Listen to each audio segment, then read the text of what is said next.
Blackstone Audio presents The Truth About Muhammad, Founder of the World's Most Intolerant Religion, by Robert Spencer.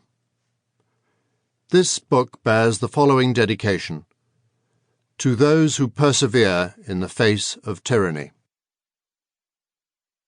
Chapter 1. Why a biography of Muhammad is relevant today. How the Islam is peace mantra still controls American policy. Muslim presentations of Muhammad, are they talking about the same man? Why it matters what Muhammad was like. Why this book is dangerous. Is Islam a religion of peace? Why it matters. 5 years into the war on terror, it is still commonplace to hear Islam called a religion of peace. It is now also common to hear that term used derisively or ironically in light of continued acts of violence committed in the name of Islam. A tiny minority of extremists has supposedly hijacked the religion, but jihadist Muslims won elections in the Palestinian Authority and elsewhere.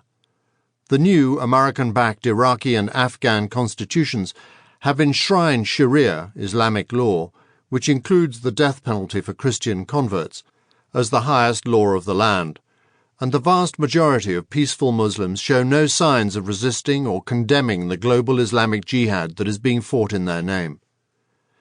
Mounting evidence that jihadist violence is actually quite popular among Muslims worldwide has not made Western officials reconsider their views of Islam. On April 10, 2006, President George Bush took questions from graduate students at the Paul H. Nitze School of Advanced International Studies at Johns Hopkins University in Washington, D.C. One student prefaced a question with a series of assertions about Muhammad, the Prophet of Islam. Morning, Mr. President. I have a more general question about the United States' work to democratize the rest of the world. Many have viewed the United States' effort to democratize the world, especially nations in the Middle East, as an imposition or invasion on their sovereign rights.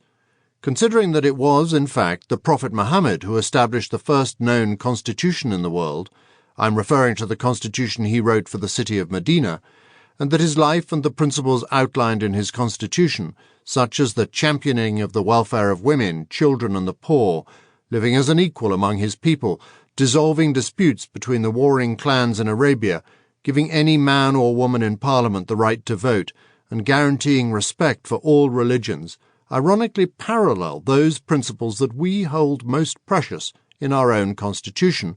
I'm wondering how might your recently formed... Sample complete. Ready to continue?